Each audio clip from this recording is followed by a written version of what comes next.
What's up, everybody? Welcome to the show. Yet another episode of Crushing Fantasy Football. I am Bryce Lockridge, your host of the show. All right, guys, today I'm going to be giving you guys a list of players that are going to bounce back. Now, the majority of players on this list are going to come at a great draft value because they busted last season, but I have very good reason to believe they're going to bounce back. But one of the players I have on this list, Jonathan Taylor, obviously you're going to have to get him in the first round, but I'm going to tell you why I think he's going to bounce back as well. So I'm going to get right into these five guys, and I'm going to start right here with the first player on my list, and that's Darren Waller.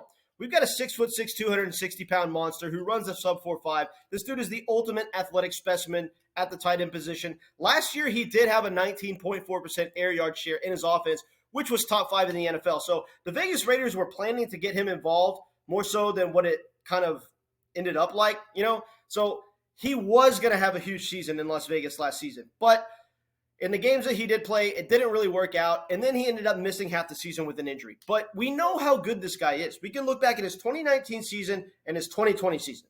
The last time he played 2 full seasons in a row. 2019, 117 targets, 90 receptions, 2.87 yards per route run, 1,146 receiving yards. This dude was an absolute monster. He was putting up Travis Kelce-like tight end numbers in 2019.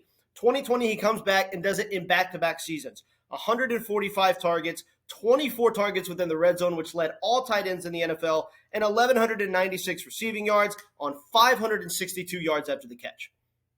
And he scored 9 touchdowns. 562 yards after the catch. That's absolutely amazing.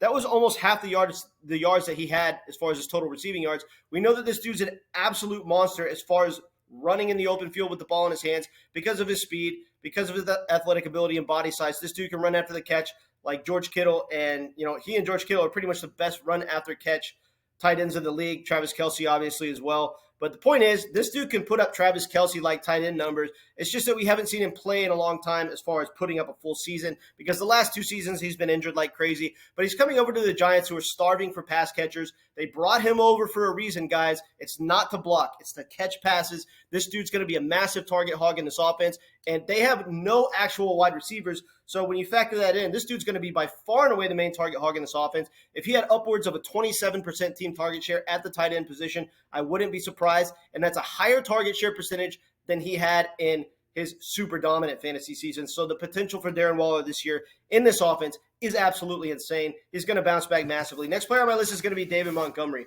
Now, this is a guy who is a very good running back, but the offensive line that he was running behind for the Chicago Bears, really, it just made him look bad. I mean, this was a terrible offensive line in David Montgomery's entire career on the Bears. Now he goes over to the Lions, right? This is going to be one of the best offensive lines in the NFL. This will be a top 5 offensive line in the NFL. They're very, very good. The Lions' schedule is super soft as well. So he's going to be playing an easy schedule behind a great offensive line. Those 2 things can make running backs of any caliber look good. A running back less talented than David Montgomery can do well in this situation. And he got paid 3 years, $18 million for a reason. They're going to use him as the goal line back, just like they used Jamal Williams as the goal line back last season. Look how that ended up. Jamal Williams led the league in rushing touchdowns last year. The Lions offense might be even better as a whole this year with the addition of Jahmyr Gibbs. And, this is just a very good football team. I think that they're going to be playing from ahead a lot of the time, meaning more rushing opportunities for David Montgomery, lots of touchdown scoring opportunities. This dude is going to explode this year. He's in for a massive bounce back. Next player on my list is going to be Travis Etienne. Now, this is a guy who was 23rd in fantasy points per game last season. And this was a disappointment considering the fact that, he's extremely efficient. He ran the ball for 5.1 yards per carry.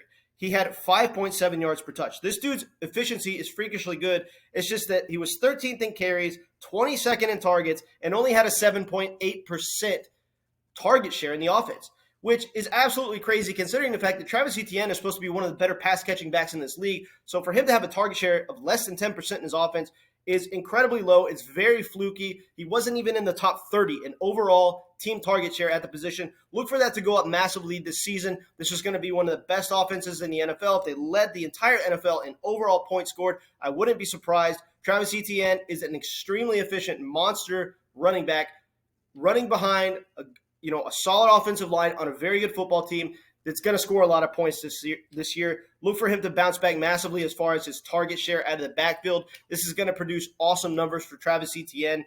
The dude is going to explode this year. So get him on your fantasy team. Next player on my list is going to be Jonathan Taylor. Now, this is a guy, Jonathan Taylor. He played 11 games last year, and that's a big reason why his numbers were so disappointing, because not only did he miss 6 games, but there were some games where he was on the field and he clearly just wasn't 100%. So that just wasn't good for Jonathan Taylor. With that being said, he still had 861 rushing yards, right? And this was only on 4.5 yards per carry. So look for the yards per carry efficiency to go up this season with Anthony Richardson playing quarterback. The yards per carry efficiency was so bad last season because the offense was just a complete mess. Matt Ryan is an absolute fossil. He's absolutely no threat to run the ball. So, when Jonathan Taylor was in the backfield, it was pretty much obvious what was happening. There was no threat of a quarterback running the ball. So this allowed teams to sort of just tee off on Jonathan Taylor, and because they knew that was really the only weapon as far as running the ball on the team. So now that we have a quarterback and Anthony Richardson that actually poses a running threat, this is going to open up bigger running lanes for Jonathan Taylor to run through. It's going to help his yards per carry efficiency significantly. Look for this dude to have a massive bounce back. I don't like him going early in the first round, but if he slips to late in the first round, I think he's a great pick at that spot in the draft. Next and final player on my list is going to be Jeudy. Now, this is a guy, last season, 972 receiving yards on 67 receptions. This was the most receptions and the most receiving yards that Jeudy has had in a season since coming into the NFL. Now, obviously, this dude's been very disappointing considering that he was a first-round draft pick and considering how good we know he is. But I think that, we saw some good signs last year. I mean, the offense wasn't good, and yet he still had almost 1,000 receiving yards. This is a very good sign. If this offense can actually bounce back and be a good NFL offense this coming season, which I think is very possible, Jeudy has some freakishly high touchdown upside. He has the possibility in this offense to have 100 receptions this season. Now, that's a very bold thing to predict. It's incredibly hard for a receiver to have 100 receptions in a season, but it is possible for Jeudy because he is going to be a volume hog this year. Their number one offensive weapon last year, Javonte Williams, obliterated his knee. This is not going to be a run-first team this year. It's going to be built on the pass. Jeudy is going to be force-fed volume. He's going to have by far and away the best fantasy season that he's ever had. And considering the fact that he was a massive bust last season and everyone's scared of the Broncos' offense, you can get him an awesome value in the draft right now. So take advantage of this. Grab Jeudy. He's an awesome value, and he's going to explode this year and be one of the biggest bounce-back players in all of fantasy. All right, guys, I do appreciate you tuning into the video.